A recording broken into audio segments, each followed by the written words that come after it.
मित्रांनो, क्रिश अपडेट या यूट्यूब चॅनलवर तुमचं स्वागत. तर विद्यार्थी मित्रांनो, भूमी अभिलेख विभागात 1,500 खाजगी भूमापकांची होणार भरती. तर याबाबत भूमी अभिलेख विभागात जे भूकरमापक हे पद आहे, तर ह्या पदाबाबत आपण भरतीबाबत सर्व माहिती पाहणार आहोत. तर माहिती पाहण्याच्या अगोदर तुम्ही जर पहिल्यांदा चॅनलवर आला असाल तर चॅनलला सबस्क्राईब करायला विसरू नका, जेणेकरून सर्व लेटेस्ट अपडेट तुम्हाला लवकरात लवकर या चॅनलवर मिळून जाईल. तर विद्यार्थी मित्रांनो, लक्षात घ्या जसं की भूमी अभिलेखमध्ये ऑक्टोबर 2025मध्ये भूकरमापकांची 903 पदांची ॲड आली होती, हे तुम्हाला माहीत असेलच. आणि त्यानंतर ती भरती झालेली आहे.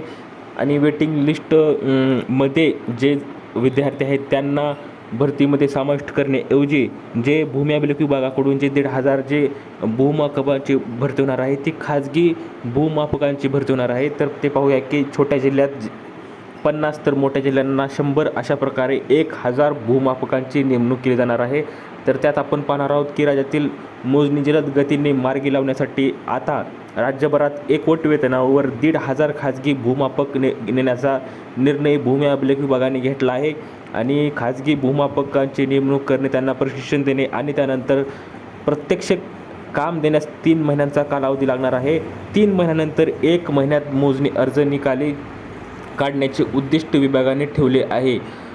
जमीन मोजणी प्रकरणाचा निपटारा जलद पद्धतीने व्हावा यासाठी राज्यातील प्रत्येक जिल्ह्यात प्रशिक्षित परवानाधारक जे भूकरमापक आहेत, भूमापक आहेत आणि भूमापन एजन्सी नियुक्ती करण्याचा निर्णय यापूर्वीच स्टेट गव्हर्नमेंटने निर्णय घेतलेला आहे. आणि त्या अंतर्गत पुणे जिल्ह्यात एका एजन्सीमार्फत 50 भूमापकांची नेमणूक करण्यात आलेली आहे. परंतु पुणे शहर व जिल्ह्यातील मोजणी प्रलंबित अर्जांची संख्या विचारात घेता खाजगी भूमापकांची संख्या वाढवण्याचा निर्णय भूमी अभिलेख विभागाने घेतला आहे. त्यामध्ये आणखी 40 खाजगी भूमापक घेण्यात येणार आहे. त्यामुळे भूमापकांची संख्या 200हून अधिक होणार आहे. आणि त्यापुढे पाऊल टाकत 1,500 खाजगी भूमापक नेमण्यात येणार आहे. तर विद्यार्थी मित्रांनो, अशी ही अपडेट आहे. आणि त्यांचं मानधन पाहूया की जे एकवट मानधनावर त्यांच्या नेमणुका केल्या जाणार आहेत, असे जमाबंदी आयुक्त डॉक्टर शैलेश नवाल यांनी सांगितले आहे. त्यांची नियुक्ती करणे, त्यानंतर त्यांना छत्रपती संभाजीनगर येथे जे ट्रेनिंग सेंटर आहे तिथं ट्रेनिंग देणे, 3 महिन्यांचे प्रशिक्षण दिले जाणार आहे. आणि त्यानंतरच त्यांना प्रत्यक्ष काम, ॲक्च्युअल प्रॅक्टिकल काम त्यांचं होईल. तर अशी ही अपडेट आहे. विद्यार्थी मित्रांनो, तुम्ही जर भूमी अभिलेख विभागात जे काम करण्याचं स्वप्न पाहत असाल तर तुम्हाला ही चांगली संधी आहे.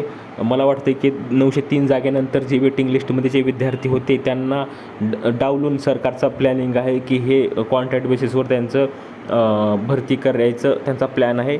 आणि जवळजवळ 35,000 रुपये पर मंथ अशी पगार खाजगी भूमापकांना आहे. तर अशी ही अपडेट आहे विद्यार्थी मित्रांनो.